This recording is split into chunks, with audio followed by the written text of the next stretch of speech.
How's it hanging, everybody? Welcome back to Tag Team, the Pokemon trading card game's premier podcasting trio.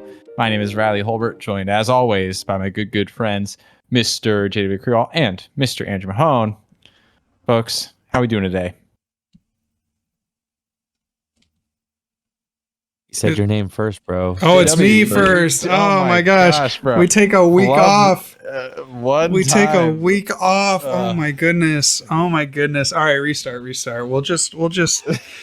I'll edit this all out. In post. Hey, how you guys doing? Hey, I'm doing well. Had a great 4th of July. Got a chance to go up to Michigan and spend some time at my parents' lake house.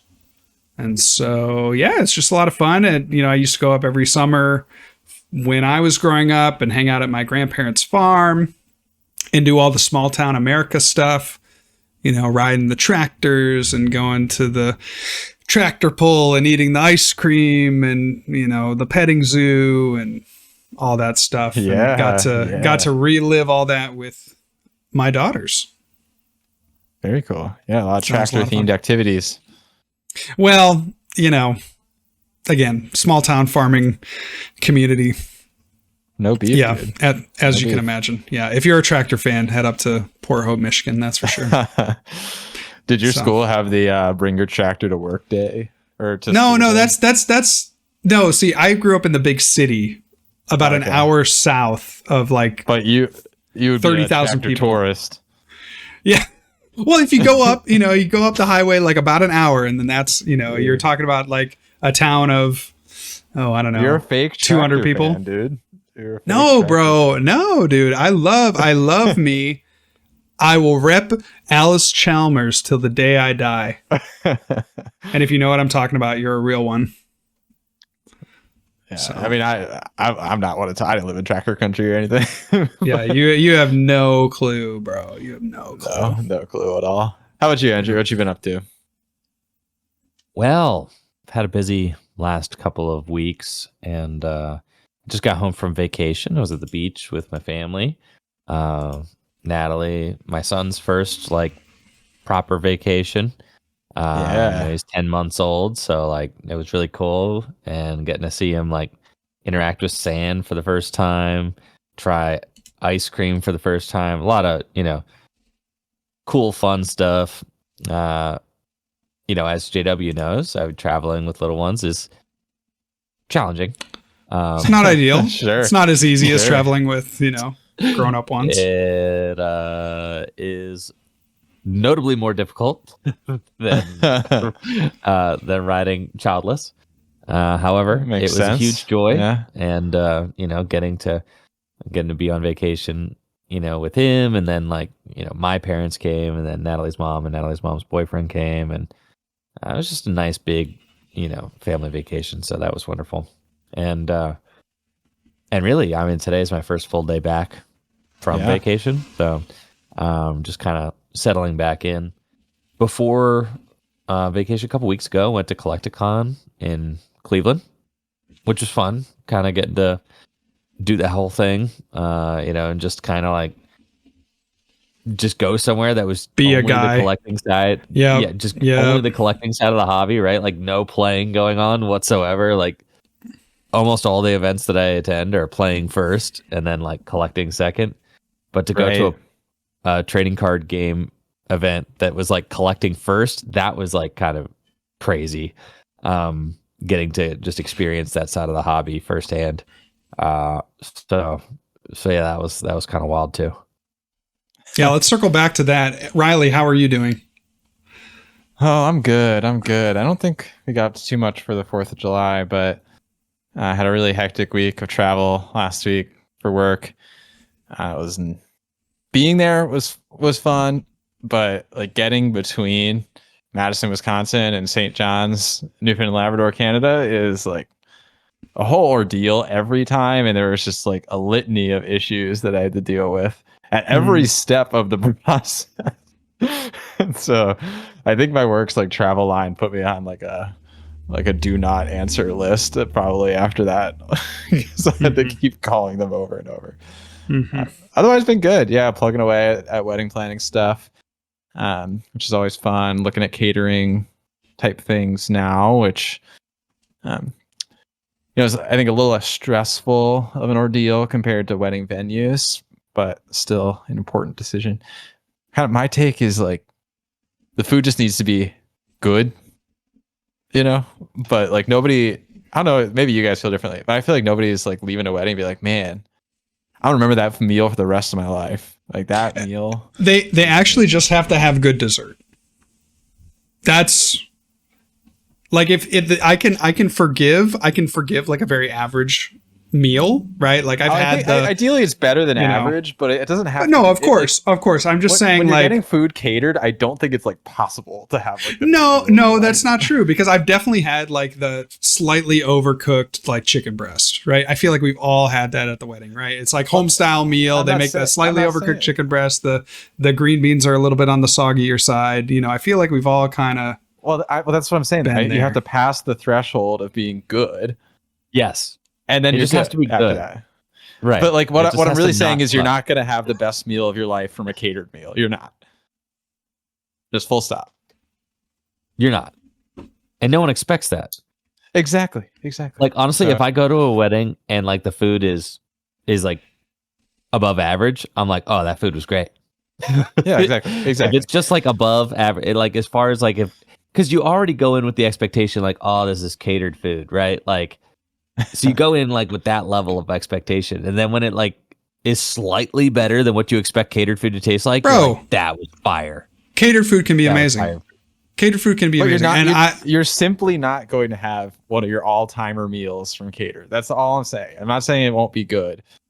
It's just the fact of the matter. I've had banging catered food, but yes, the all-time best meals I've ever had have not been catered. No.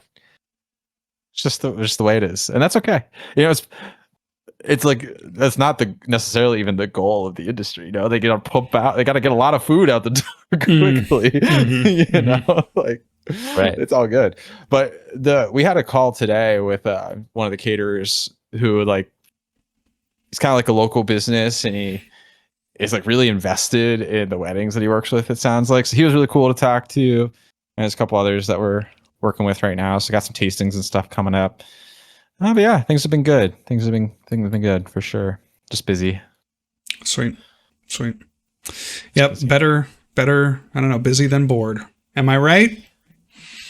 That's what they're saying, right? That is what they say. Yeah, I guess so. So, all right. Well, Andrew, let's circle that at work the other day, but I think that's just because they want me to be busy.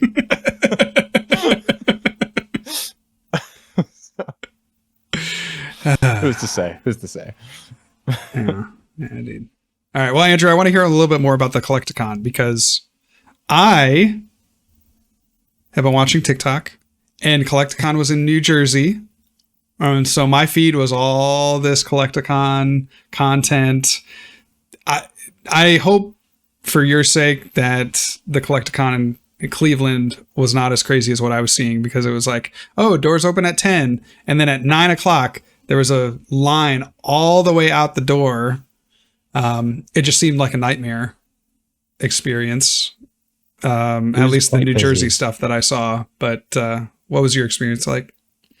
I mean, honestly, it wasn't so bad getting in. There was like a little bit of a line of cars. We didn't get there right at open. We got there kind of like mid-afternoon. Where did they have it? In Cleveland. Well, yeah, but what? Some sort of expo center. I don't know. Some sort of like, yeah. And then, there's like a little bit of like traffic getting into the lot, but then my biggest gripe with it is that the AC in the expo center that we were in was like busted, and it was like really sweaty and like not a ideal environment for a bunch of gamers to be in. Definitely not for the gamers. Not to mention, like I had, from being at conventions and stuff, I had decided on this day, I was like, I'm gonna wear pants, because they're usually blasting the crap out of the AC at these things. So like I made the bold choice to wear summer pants, and I just got severely punished. I mean, I was just like swamping, from 15 minutes in at Collecticon, and it's already kind of swampy. The environment's already swampy, and then for you to be swampy, it's just like not great.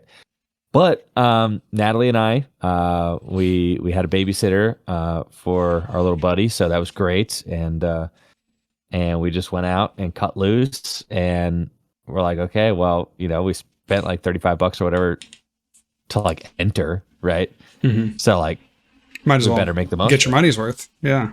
Well, like it's like in order to, and then like almost right away we found 5 oracles from Skyridge or whatever, and they were all $10 a piece, and we were like, okay, that's like, yep, we just snagged those. It's like a $25 card.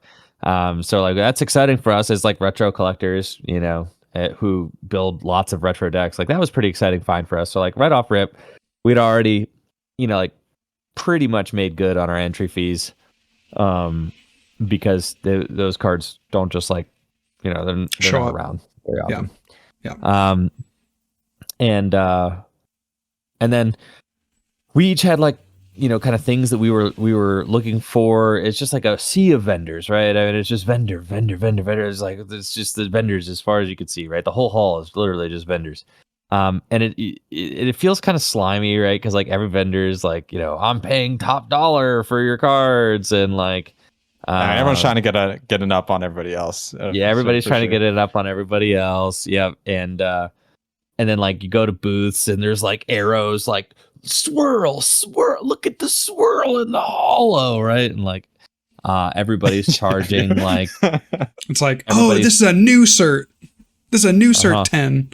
Yeah. Everybody is like, just like the most like clickbaity collector kind of crap they can come up with. They've got like on their booths, right? And you're like, okay.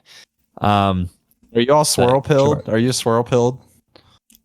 And then they're even charging like, kind of above market price for almost all their cards, right? Of course. Yeah. It's at the con. You got to pay the con fee. It's at the con. So everything's got the con tax, right? So it felt sweet when you would like find something. Like I know Zeely found a 50-cent Rocket admins, which was like, he was really excited about that. Wow. Yeah. Which is just like in a bulk box, right? And it's like, that's cool. That was one of the cool things about being a Collecticon from a player perspective, right? Because we, players have a lot of knowledge of and appreciation for older playable cards. We know what their market values are, and we build decks out of them, right? So like we have a lot of genuine joy in collecting those cards and playing with them. So like to go in from that perspective, because like I'm a collector, but that's like my angle with collecting. I'm not like opening tons of booster packs and like trying to pull the most recent secret rare out of freaking Destined Rivals. Like absolutely not. I would never do that. That is crazy. But for me, like finding the oracles was really exciting. I actually found a card that I had wanted. It was like one of my chase cards. Like I collect Rockets cards. And there is this like VS series Rockets Tyranitar, which has this really cool like CG holo or CG Tyranitar, and it's like a holographic card. And I'd been wanting it to add to my Rockets collection because I collect Rockets cards, and I found one there. It was like in great condition. It was reasonably priced. I would say it was like near mint. And I saw it for $90, and I was like, you know what? It's like a solid price for the card. I was actually listed at 100. I shot the guy 90. He accepted it, and I was like, that's cool. That's exciting for me. And that card is hard to come by, too. Just you don't see it all the time. Right. So I was stoked on that. I picked that card up for my personal collection. Natalie found some stuff for old decks that she was trying to piece together. She was looking for Yan Mega Primes, looking for a lot of Heart Gold, Soul Silver era stuff. Yeah. And because we're doing a retro series at Full Grip, where we're hosting like a handful of retro tournaments a year. We actually got a base Neo one coming up. Yep, base Neo one is coming up last weekend in July. And then we've got a 2010 one coming up eventually. It's been a lot of fun. RSPK one's coming up. And Natalie keeps the schedule on fullgripgames.com. So that's kind of motivated some of our retro collecting as well, because we build lots of decks, and then like can rent them out to community members, and things like that for our events, and just help drum up interest for them. So make it a little more accessible. I snagged help make things more accessible. Yeah. So I snagged the Tyranitar, and I was really, really amped on that. Natalie got a bunch of playables for our retro decks. And then I also got to meet Sean Astin, who was like one of the actors who was there signing stuff. So like, I shelled out the $60 or whatever to like get to meet Sean Astin and have him sign something for me. Sean Astin is Samwise from Lord of the Rings, and and it's like one of my favorite book series of all time. So like, I absolutely love the movies. I feel like the movies are like these legendary movies, right, from the early 2000s, like literally from year 2000. And Sam and Frodo in those movies are like iconic now. And getting to meet him was like really cool. So that was dope. Got to do that too. And then after that, we skedaddled out of there because honestly the AC was broken, and I was swamping it up. Yep. So we moved out. I felt like we got our money's worth, but I felt like we had to work to get our money's worth. What was the admission? $35, like $30, something like that. A piece. Yeah. So we were 70 between the two of us. So I felt like I was like, all right, well, I'm certainly, even though like getting to meet Sean Astin is like $60 more, like I'm here. I spent like my admission, right? Like I'm going to take this opportunity to meet somebody who like, I think would be like a really cool person to meet. So like, to me, it was like, okay, well, I'm already here. I'm gonna throw the extra $60 and get to meet the guy and have him sign a poster for me. Like, it was cool. That's cool. Yeah, I mean, I feel like for having to work back your 35, that's not terrible. That's not terrible for a con. No. Yeah. That's fun. Well, that's fun. I had a friend go to one recently up here in Wisconsin too. Who's like really into the collecting side of the game. What was the card that you felt bad walking away from? I was looking for other Rockets cards, and the VS series cards I was really kind of like fixated on finding there because they don't show up very often. They're actually Japanese only prints, so you can't find them in English. And there's the Rockets legendary beasts as well, in addition to Tyranitar. So I was like coming away from the event, I was like, I want to either get like one of the Rockets Entei, Suicune, or Raikou, or I want to get the Rockets Tyranitar. And I found the Tyranitar, but I did walk away from a Rockets Entei. He had it listed for 80, not Rockets Entei EX, the Rockets Entei. It's a VS card. It's just Rockets Entei, yeah, VS. Yep. Let's see. Oh. Yep. So like, yeah, and you see here, $100 on eBay. Here's the sweet. Oh, wait. 190 for a set of 3 is pretty good. That's 136.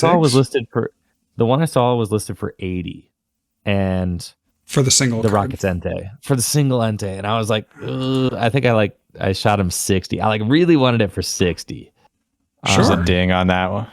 Probably. Yeah, definitely. Right there, you can but see the Entei was pretty nice. So like, I understood that so like, I was trying to do a little. Whenever I'm at these things, I'm always doing a little haggling. Like I'm never just paying the sticker price. Right. I'm never paying the sticker price, dog. Yeah. Well, they're trying to get you too. Right. You got to bring cash, right? You got to. Yeah, of course. Yeah. Like, right. Yeah, keep it off the table. Yep. Yep. And then it's just like, right. Like you're trying to get. I know you're trying to get me for $20, so I'm trying to get that $20 back.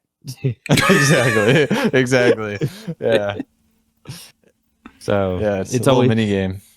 And the thing about working events, like as someone who has worked events for Full Grip, back when I was just getting started with my, sponsor gig with Full Grip, I mean, like I would sometimes, I would work events sometimes, and you just know now, like being a vendor, you're like, yeah, prices aren't set in stone, bro. If someone shoots you something, you might just say, yeah, like it depends on, literally could depend on your mood. Right. Yep. Yep. How the day's gone. You have to have a price on it. Yep. Yeah, mood, the vibe of the day, the vibe of the person across from you. Yeah. Whatever sale you may have just done, if you've been dry for 30 minutes and you want a sale, right? Yeah, you need to get it all rolling again. Yeah. Need to feel like you didn't waste your time and energy setting up a booth. Yeah. So so interesting. So the Entei was the card that got away. Yeah. And something else we did end up selling some of our slabs because Natalie and I just got a PSA return. We sent a bunch of cards away from Terrestrial Festival and some other stuff to get graded. So we ended up getting some of those back, and we were like, you know what, let's just, it was like a PSA 10 Sylveon, art rare, some PSA 10 EVs. These are all for the Japanese version of, Prismatic Evolution. So they're not worth like a ton, but, ended up selling like $200 worth of slabs, so that Natalie and I then were like, okay, well, we got $200 of like funny money, right? Like go around Collecticon and like turn it into whatever we want, right? And so that was kind of like our mini game, like throughout the event, which was fun because we're like, we don't really care about these slabs or whatever, like, just get rid of them. Like, let's go get some stuff for our old decks. Like, and that's kind of what we did.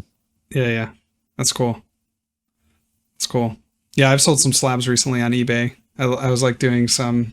You talk about your return from PSA. I also got a return back recently, and sold a Marshadow and Machamp PSA 9. I'm like getting rid of all the 9s. I don't know. They don't excite me that much, especially in like somewhat high population. This is not, but it was like it sold for like $200. So I'm like, oh my gosh, that's kind of crazy, because I picked up this card. I remember Anne sent it to me. She likes to go through Facebook Marketplace. She likes to send me, I'm like, okay, if there's a shiny card in it, send it my way, right?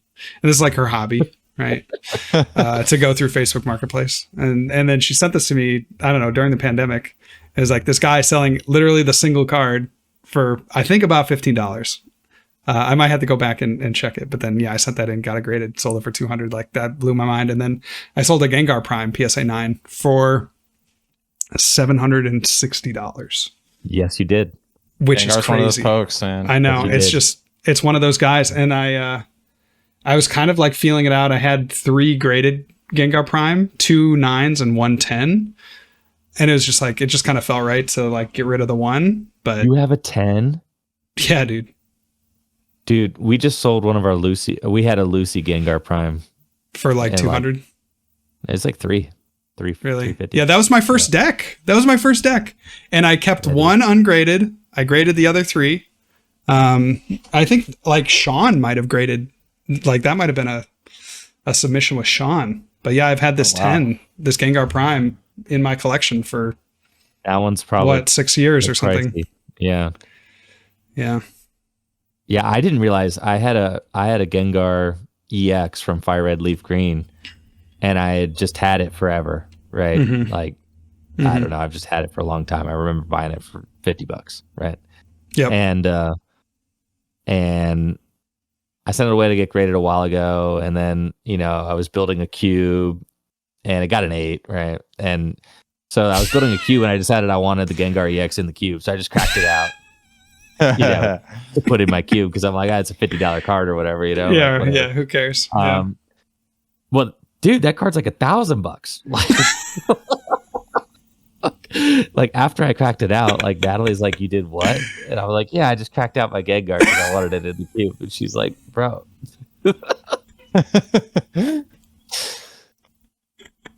Gengar is one of the all timers, dude. You gotta, you gotta give some respect. Yeah. It's like Gengar, Umbreon, Eevee, Pikachu, Charizard. Yep. Like Rayquaza, Rayquaza, sure. Yeah. I think those are the really heavy hitters, though. It's like Gengar, Charizard, Umbreon. Yeah. Now, I'm curious. I mean, to hear you guys talk about the collecting a little bit, because, like, obviously, Natalie and I have our retro deck collections. We actually kind of like put them into a spreadsheet. She did. When I say we, She did. Okay. I don't do this crap. Okay. But she is like a whiz with like Excel and stuff. So like she could do it. I literally don't know how to use Excel. So, and not from lack of trying. I've given it a shot. It just, I don't know. So, potential future employers, he cannot claim that on his resume. I will. No, I'm never working in a real job again in my life, bro. I've decided this. There is no future employer. It just is what it is. Yeah. So yeah, she added all of our retro decks in. It's like somewhere in the ballpark of like $60,000 to $70,000 worth of like retro decks. Yeah, and that's only the stuff that's in decks, right? Because I think one of the things that I was always shocked at, if you ever go over to Andrew's house, you'll be shocked at the amount of just like merchandise and expensive cards just laying about. And maybe that's a little bit different now with a kid. I hope it is a little bit different now with a kid. Like some of that stuff's kind of like packed away a little bit. Yeah, but it's all in the closet. Yeah. Yeah, that. It just always seemed to me, Andrew, and you can refute this or not, but it always seemed like whatever kind of residual income that you had was always kind of funneling back into cards, which, now is like, you're looking back, you're like, man, you were maybe the smartest person of the group. It feels good. It feels good now to Yeah. have been doing that. But yes, I was doing it all from like 2015 to like 2020. I spent almost all my extra money on freaking fucking. Yeah, so like it feels good now though. Yeah. Because it is things are going well, right? Like the problem. Oh, go ahead. Rayquaza. We just got a Rayquaza Gold Star. You guys forgot Rayquaza on your list, dude. I literally said no. We both said Rayquaza. All right, you missed Rayquaza. I corrected you, and then you admitted. But then I agreed. I agreed with Rayquaza. Yeah. Yes. But yes, Rayquaza. We just got our Rayquaza Gold Star put in a little slab case. Rayquaza all timer for sure. Yeah, he's an all timer. We got. I bought an Espeon Gold Star, pre-pandemic. Got it graded at an 8. I think I paid like $800 for the Espeon Gold Star, like pre-pandemic. Yeah, dude. Feels good, man. There's some wins here. Well, okay, so here's my issue, right? There's some wins. Okay, so here's my problem, right? And Ann and I have been getting, like, I only have a couple of years built for old decks. I'm working on, like, I have some, ideas. I'm not going to build the full gamut, but there are a couple of years where I'm like, I have the spare cards, and like, this was a reasonably diverse and fun format. Like, I'm building out my old deck collection, at least from like when I started playing, right, to now. And it is interesting with the old decks because you talk about the value of those, and for me, it's like, yeah, they may hold a value, but the problem with them holding a value is that I'm never going to sell them. So in reality, they don't hold any value because they're just, I want to keep them together so that I can play them and like play them with my kids and play them with my wife. And they're never going to be split apart. Now, the counter to that was, and I may have already told the story, but Ann and I were playing 2017 and she was playing the Rayquaza deck. And she's like, ooh, this is a nice card. Is this really expensive? And I have the full art Rayquaza EXs, the Mega Rays. And, I have 3 of them in the deck. And I'm like, and at the time that I put the deck together, it was like a $60 card. So I was like, absolutely, we sleeve that up every day. We put that in a sleeve. We play with that card. Like, cards are meant to be played. And then she's like, oh, is this expensive? I'm like, you know what? I haven't looked at the price of this in years. Let's check it out. And it's like a $300 card now or something. That like card that card is just awesome. Stupid. And then it like kind of made me rethink, and I'm like, ooh, is that really worth keeping in this deck? Well, I think so. Here's the counterpoint, JW. Like, I think I agree with you, right? Like, they're not like actually liquid money for multiple reasons, right? Like, first you have to actually unpack them all and sell them. But also, you're not likely to sell them in the first place. But it also is like, it could be like an emergency fund type of thing, right? Like, if in case of emergency break glass type of moment, or it's like if I'm really in a pinch, I have my mega raise. Yeah. I mean, hopefully, like my thought with Pokemon is like it has to be beyond the emergency fund for me to spend money on it, right? Like I can't, and other people are different, I'm sure, but because Pokemon cards are not liquid, like it's not like a stock where I could just sell that, during business hours, right? It's like it has, I put whatever I put into Pokemon is like well beyond my rainy day funds. With his finances is what he's trying to say. Listen, and this is not a comparison. Again, I told you, Andrew. I told you, Andrew, you might be the smartest person here. That's what I was saying. Like I prefaced this whole discussion with that. We joke that it's our retirement because JW says he's never going to sell his stuff, and like I don't look at my stuff that way. I'd like the old decks to me. Yeah, the old decks too. I consider it all like, to me, and what even is ownership, right? Like you own something, you have it. You basically have the right to look at it, as often as you want. You do have the ability to play the cards, right? Which is like a fun, nostalgic thing to do. But I could certainly imagine a point in my life where I'm like, okay, it's time to like retire or something. And like, I've been living my life as a content creator, right?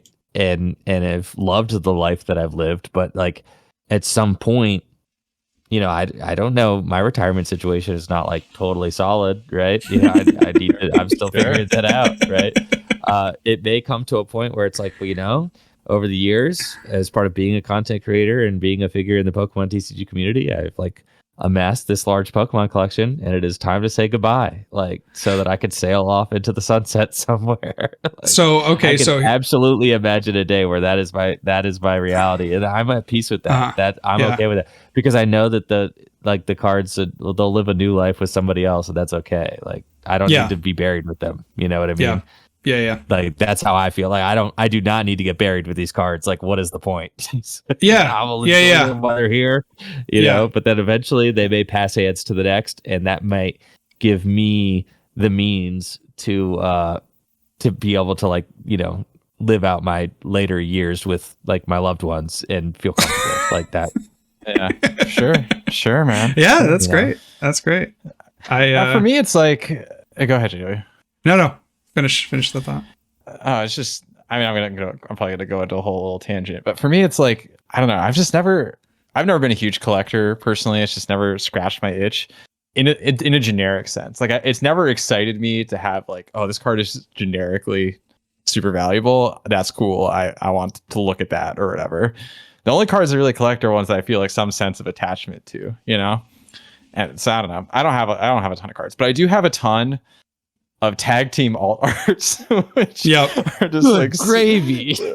The only one, literally the only one I'm missing is the Latios and Latias, but a lot of them are really nice, so I should send those in.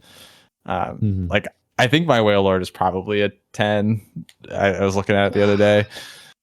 The Whale Lord Magikarp. Yep. So I'm probably sitting on like some amount of like gold pile, but not a lot. Yeah. To me, like the game, I exist in the game because I like to play it. I was never a Pokemon card collector. I wasn't into Pokemon cards as a kid. Besides like checkout lane blisters, like I came into this game because I liked playing it, and I'll like leave it when I'm done playing it. Oh no, I'm a collector for life. I was a collector first. And there's no beef with that. It's just just like never been that what's excited me. I still have that in my DNA. Like I still have it deep down. I still, the collecting to me is a lot of fun.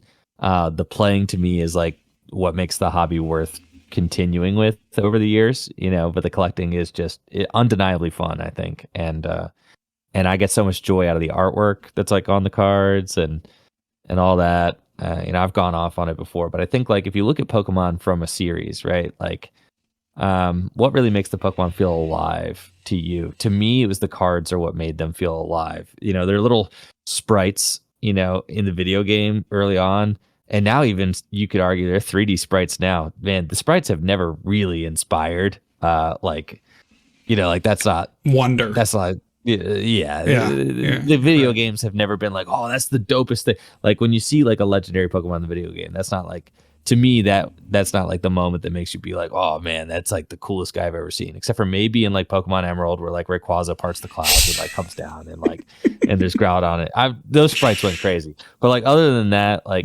not often. But the cards, to me, the cards are like what made the Pokemon really come alive in my imagination. Like seeing those different artworks on those Pokemon, and then it's like that's what made me think that like, oh, like Pokemon could be real, or like it made my imagination run wild, and that's why I always have an attachment to the cards because they kind of made the franchise what it means to me. Yeah. Yeah, I mean, a lot of people would probably say the same thing. That's part of why the hobby is so big right now, right? Is there's a lot of people who were 5-10 years old when they got cards, and now they're 25, 30 years old and and have disposable income and are ready to spend it on the same cards that they wanted as kids. Yep. That's pretty much the whole crux of the issue right now, as far as collecting goes. Actually. Yep. I don't know. I don't disagree. I mean, I think the cards add a lot of flavor to the Pokemon world. I just never felt like a strong desire, like I want to own those besides Pokemon that I'm really heavily invested in that specific Pokemon, Sure. Like Pichu cards, I like to collect Pichu cards because Pichu's my boy. He's always been my boy. But ironically, my connection with Pichu was through the video game, through the goofy little sprites. I liked because I hatched him out of the egg that you got in Pokemon Silver. Oh yeah. And he was a little shiny Pichu, and it was awesome, and I loved him. Dude, that's sick. Yeah. Well, the shiny odds are really high on that egg, so it's kind of fraudulent, but hey, you don't have to tell that to your 7-year-old self. So true. Probably like about right too. Actually. No, well, you heard the pause there. I was trying to like. I don't know if you like did a mental math in that, but yeah, it's pretty much nailed that. So, all right, Andrew. Well, now I got a question because you brought a value. All right, so you're saying you have like 60 to 70,000 in old decks, which like blows my mind, but it doesn't surprise me at the same time, right? Because I know how much you have in old decks, but like that, like now me as a friend, I'm thinking like, geez, like what is not in a deck? Because you have like just, again, I haven't been to the place in a while. I haven't like scoured the closets in your place, but like, what are you looking at like total? Because you're talking about this as like a retirement fund essentially. I was totaling up some cards the other day. I have about like 45,000, and a lot of that is sealed product, right? So just I kept booster boxes. Like I just didn't have that urge really to sell things. In my earlier years, like I kept a box of Plasma Blasts, and I kept a box of this and that, over the years, right? And that's Evolutions, kept a box of that. I have just like kind of these random booster boxes over the decade that I've been playing. But yeah, I'm like 45, 50 maybe. And then obviously you could parse out all the other little stuff, but what is like total for you? It's like, it is like impossible. not impossible. It is not impossible. Literally, it has no limit. Literally possible. No. Yeah. So this is what I've determined. I've determined. I'm like, if like right now, my real safety net is not. It would be cool to have like a monetary safety net. That would be really cool. Preach, dude. However, that is not the reality of my life right now. So like I don't have that. But what I do have is the fantastic relationship that I've built with Full Grip Games. So like that to me is like, as a content creator, it's like that is what I've kind of been working on and investing into, the relationship with a business that I have helped grow into a multi-million-dollar like giant, right? So like my stability right now is kind of invested heavily into my relationship with Full Grip Games. And I'm like, I understand that comes with like some risk inherently, but That's kind of where I'm at right now. I've kind of like given that business my all in the last 8 years of my life to help it grow. And I've given my channel my all. Like I've invested, I mean, you joke that I've invested all my extra money into Pokemon cards. Yeah. But also into like camera equipment, computers, the most robust tabletop setup out of any Pokemon content creator that exists. Right. Like I've also invested all my extra money into that. I forget, like that's like my gambits, right? Is like right. So, but through my efforts, I've helped Full Grip grow into this huge business, and now I have I have stability with Full Grip. If that were to go kaput, if that were right, and then I could turn my card collection into a store. I mean, that's like. You just start, you know what I mean? You list it all on TCG Player. Sure. You list it. Start a business. You just list it and you start a business. And I could do that. My collection's big enough that I could do that. Right. So that in a way, and Natalie and I already hustle some cards. Like we've been selling off extra stuff, kind of like if you think of the collection as like kind of this giant, like blob tree or whatever blob. Oh, right? Tree. Like tree Natalie and I have sense. Natalie and I have been pruning the tree lately. Well, it's funny because it's funny you say that. When I was digging through my tag teams, I saw you guys in the TCG Player listings for a couple of them. As I was trolling through. Chucky Jam. Yeah. You're out there. And that's the thing is like, because it get and that's to your point, JW, is because you say like the cards aren't liquid. Yeah. They're not. But like Natalie and I, right now, things are tight. I mean, because we've got we've got our baby boy, and we did IVF. It was very expensive. Like right. And that's what I was saying is like I'm looking at some of these things. I'm like, they like that Gengar has been sitting in a box. I have not really thought about it or looked at it for over 5 years. And I'm like, okay, it's time. Like it's time. Yeah. Some of the higher end stuff, like I really want to keep, like I'm addicted now that I'm getting more into the pop numbers. I'm like really addicted to like the 3-figure pop numbers. I'm like, oh, that's really cool. Like I got a couple of PSA 10s, like they're 3-figure pop numbers. I'm like, I don't know that unless I'm just desperate, I don't know that I could really, and they have good stories behind them too. That's kind of like the fun thing for me is like I pulled those. Either I have this, the Gengar Prime. I was saying that was my first ever competitive deck was Lost Zone. I brought it to a challenge at Michigan State, and I got I don't know 5th I think or something. Like I was right up there. And then right up there with who? With the other boys. I think I lost to Nick Galley. Nick Galley in the last round, maybe. Okay. But then, and then the other one I pulled it in out of a Flashfire box is the Charizard, the Mega Charizard, the gold one, and we would do like we'd order a case or two, and then we'd all meet up at somebody's apartment, and then we would do snake order drafts of the cards, and I got first pick.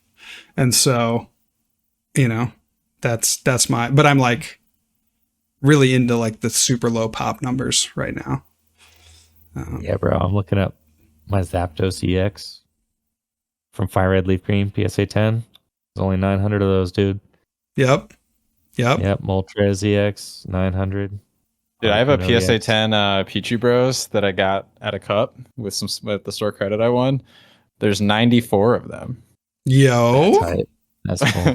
That's a 2-digit boy. Yeah, it doesn't sell for a lot, but there's only 94 of them, which is kind of cool. Dang. And in some ways, it's like you could look at it and be like, "Oh, it sucks. You gotta sell some of your collection, or whatever." But to me, it's just cards in some sense. It's just cards. I really feel like it's just cards, and I have cards that I'm more attached to. I do. Yeah, sure. But to me, it's like it's cool that I got to interact with the card and own it for a while. But like, if I have to pass it on to do something in real life, like real life always is going to trump the cards, dude. Like always for me. Like, bro, like this ship is not sinking with my freaking cards, man.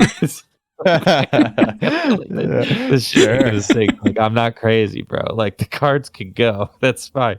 Like, if it's got to be like a real life thing, like if I got to pay, like, pay to keep the lights on. Pay, if I gotta keep the lights on, the cards will be one of the first things. Yeah.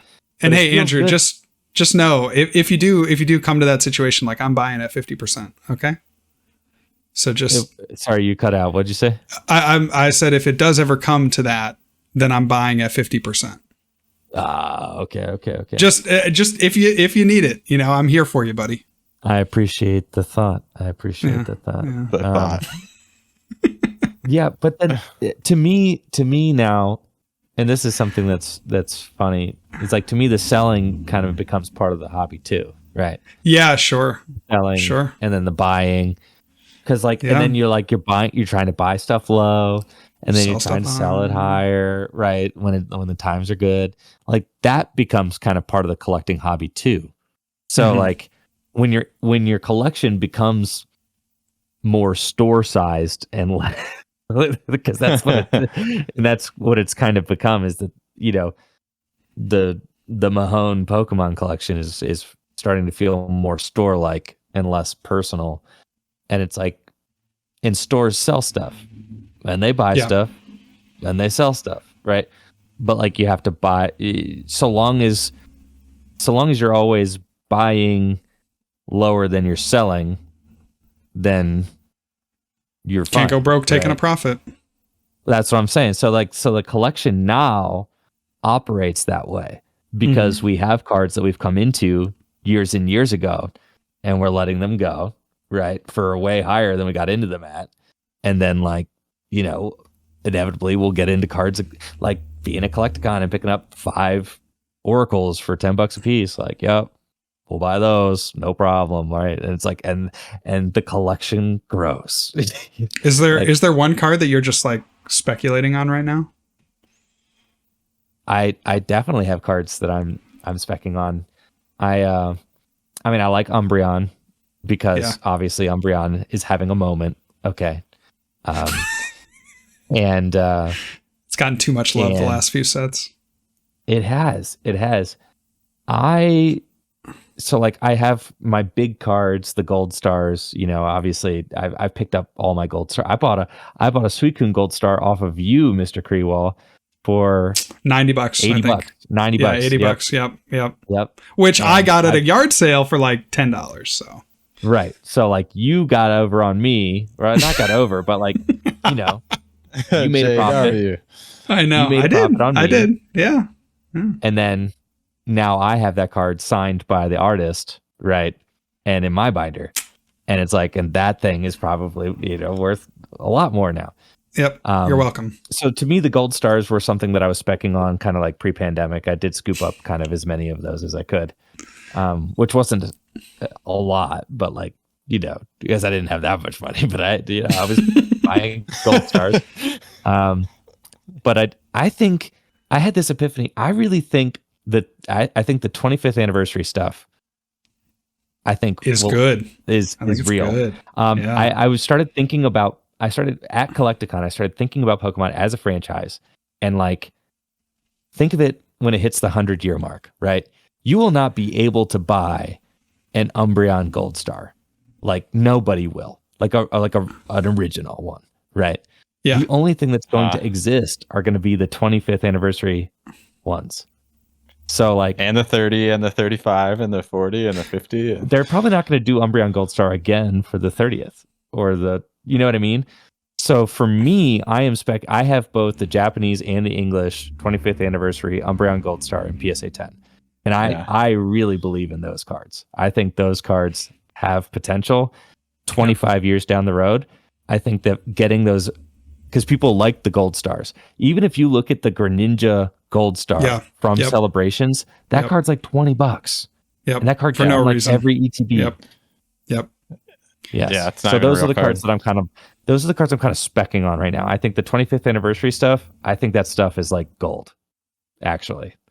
Because when Pokemon, and the reason why it's hard to imagine that is because when it was coming out, it was kind of corny. It was like who cares? It's got a little stamp on it. The stuff's like not that cool. It's like kind of cool, but it's not that cool. Everybody actually kind of liked right? them when they were coming out, but yeah. But like everybody has them. They're not that rare. They're not worth anything, right? Yep. They just came out. So that's what I mean. Like they were cool, but they're not worth anything. I feel you. But as this franchise like tugs into the future, right? 30th anniversary, 35th anniversary, 40th, 50th anniversary. Oh 50th, my gosh. Right? Oh you got to think about this franchise at its 50th anniversary. People are going to be looking back at the 25th anniversary cards.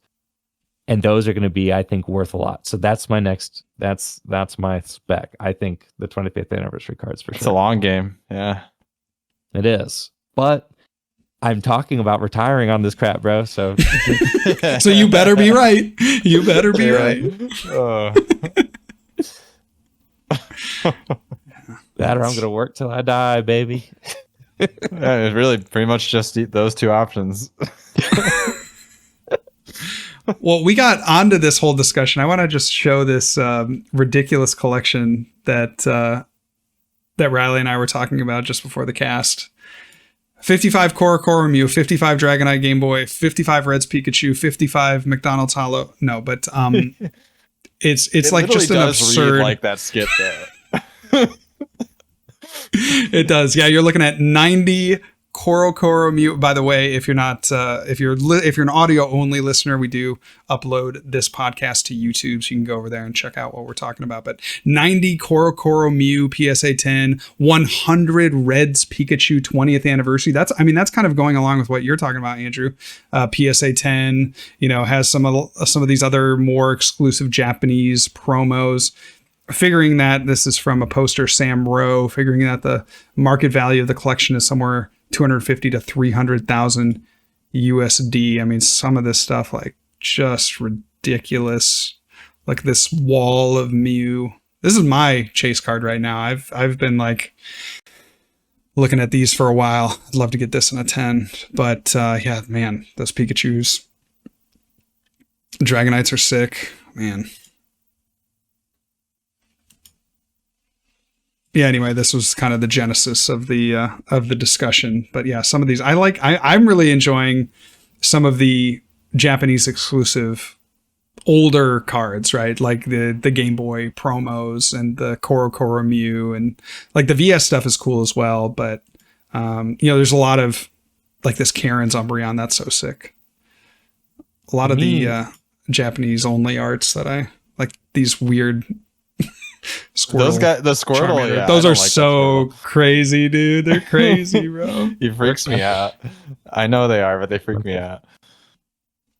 To me, I'm a believer in the Japanese stuff. I'm a believer in the Japanese stuff because you can get into it cheaper. But it's already been out for. The problem is like it's already been out for the entirety of the game, right? We're talking about these are cards that have been out 20 to 25 years. But I feel like there needs to be like a market correction with the value of Japanese cards. Like I feel like a lot of cards have been getting kind of market corrected lately, but to me, I feel like the Japanese counterparts haven't necessarily been market corrected yet. All it takes is like kind of like a Logan Paul to come up with a little bit of like a culture shift for people to realize that the Japanese cards are actually the first prints of everything, right? And as soon as like if that culture shift ever happens where people realize like these are actually like the first edition cards, they could be worth a lot more. And there already are some Japanese cards. There are already some Japanese cards that are worth more than their English cards. Good point, Ron. I mean, like the full art girls. They're like, yes, yep. I just got Licia's Appeal, secret art, rare, Japanese, graded in a PSA 10. That's one. I'm putting that in the closet, dude. What's a few $100? I'm like maybe like a few $100. Okay, $400 now, something like that, dude. That could easily be multiple thousand. One card I saw. You're talking about the full art ladies. There was an English full art Lily PSA 10, $2,000. Yes, that one blew my mind. Because again, like we're thinking about like always been nuts. It's going to be worth way more in Japanese. Yeah, it's worth more in Japanese, I guarantee you. And then also dude, another Lily is coming out. You're right. Right. Yes, dude. Very playable Lily as well. Yeah. Exactly. So that secret art rare, just get it. If you can get that card. Get that card. Preferably in Japanese. I'm serious. Like, preferably in Japanese. Yeah. That card will be worth infinite in Japanese. Well, now I'm curious. What's like a PSA 10? I'm trying to find it. Ultra Prism in Japanese. What's that go for? I'm trying to find one. I would guess $4,000. You're thinking 4,000. I would say, I mean, yeah, we know that there's a waifu tax. Lily, so probably like 8. Gross.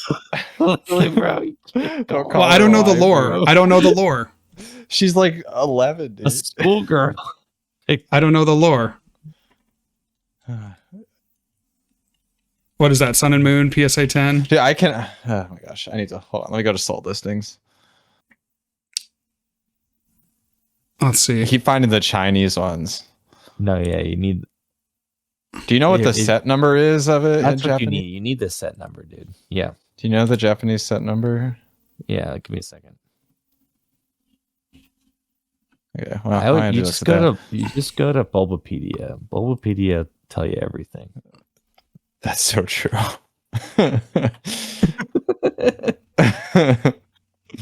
These are not too bad. Like, I'm seeing Cynthia and Caitlin. I mean, that's not Lily, obviously, but like under 200. That's not.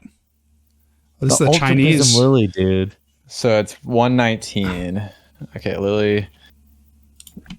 Lily, Japanese, 119 PSA 10.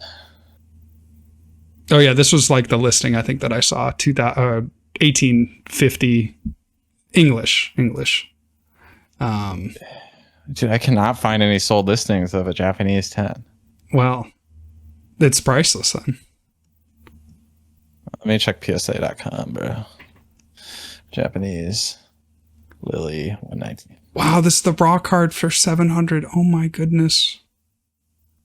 I know. Man, dude. that's I crazy. have one of those that's just creased in half. From Ripple Shuffling it. I own one. The Ultra Prism one? Damn. Yes, dude. I pulled it myself. Yeah. Oh, I remember that. Yeah.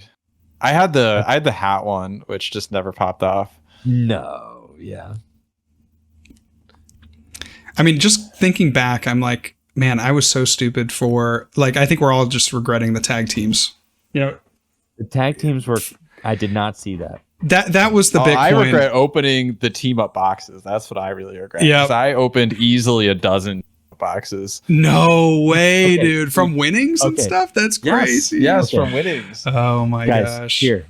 There is a Japanese Lily PSA 10 listed for $18,000. I found listed one, is a little different, but well, Riley couldn't find one listed. I did. Found one that ended that didn't sell, I don't think, for 19,000. That's what I'm saying, dude. Okay, so my 4,000 I think is way off. That card probably trades for like, the thing is it doesn't sell. But if it's priced out. It's priced out of sales because it's too expensive. If it were to sell, it would be between 10 and 20,000 is what it seems like. That's crazy. I feel like it'd probably like actually sell for maybe 15. I don't think you're gonna get buyers. A used Honda Civic. That's the thing. A used Honda Civic, like you literally, like that's a car. It's literally a car. That's why I'm telling you. This is why I'm telling you guys. If you can get the freaking Lily from this upcoming set in Japanese, just get it, dude. Because now look up Licia. I know. Yeah, that's yeah. So look at that. That's why I got the Licia's appeal, dude. PSA 10. It's a few $100s now. It'll go. Just let it go. It'll go. Let it ride, baby. Let it ride, dude. They like Licia over there. Well, okay, they so like then Lily over there. So give me the thought here. I really shouldn't like Lily like that, but give me the thought then. If you really believe in this card, why wouldn't you try to get it in bulk? Like, why wouldn't you try to get multiple copies? Because I'm too broke, dude. Okay. Shut down. I wouldn't be. I don't have the raw capital right now. Kind of cooked you, JW. He's trying to pass it on to us. That's true. That's true. His knowledge. Yeah, you're like the town crier. I will get one, maybe, if I can. Andrew Loki, he's trying to get the listeners to juice the market so he can offload his Lily. Well, that's why he created GLC. Don't you understand, Riley? Crazy. So that there would be a market for old expanded cards. Market manipulation. Dude. I know. Seriously. Gosh, Andrew. Can't believe it. He's just a little puppet master pulling all the strings over here. I know. Also, to me, it's not that serious. It is kind of like a game, right? I'll spec on this card. I'll buy one. It's not my career, right? It's not. So like to me, it's just fun. Like, I'm not really like risking that much because I'm picking up one, right? And then when I watch the number go up, I'm like, wee. I'm smart. Real fun. Yeah. I'm smart. Yeah. I'm smart, right? But then like if the number doesn't go up very fast, it's not like, well, Andrew, we've got all of our finances tied up in this cardboard. Toss it back in the closet with the rest of them. Yeah. Nah, ultimately it is a hobby, but it's fun when the hobby makes a little bit of money, right? Like that's absolutely. Yeah, for sure. Well, I think that should just about do it for today's episode. That was a fun one, you guys. Appreciate the conversation. And this feels like something that could be evergreen. If you do like, or I say evergreen, this kind of topic, right? We can come back to this in the future. But if you did like this kind of discussion, please make sure to comment. Even if you didn't like this kind of discussion, please make sure to downvote and leave a hateful comment. Would love to hear some opinions. Really mean and spiteful comments. Yeah, absolutely. And so, you can find us over on YouTube if you're an audio only listener, or of course over on Spotify, Apple, wherever you get your podcasts. And you can plug in over at x.com. I am at Real John Walter. Riley is at Smiles with Riles, and Andrew at Enjoy Friend, as well as the podcast over at Tag Team Pokemon. Thank you all so much for listening, as always, and we'll catch you next time. Peace.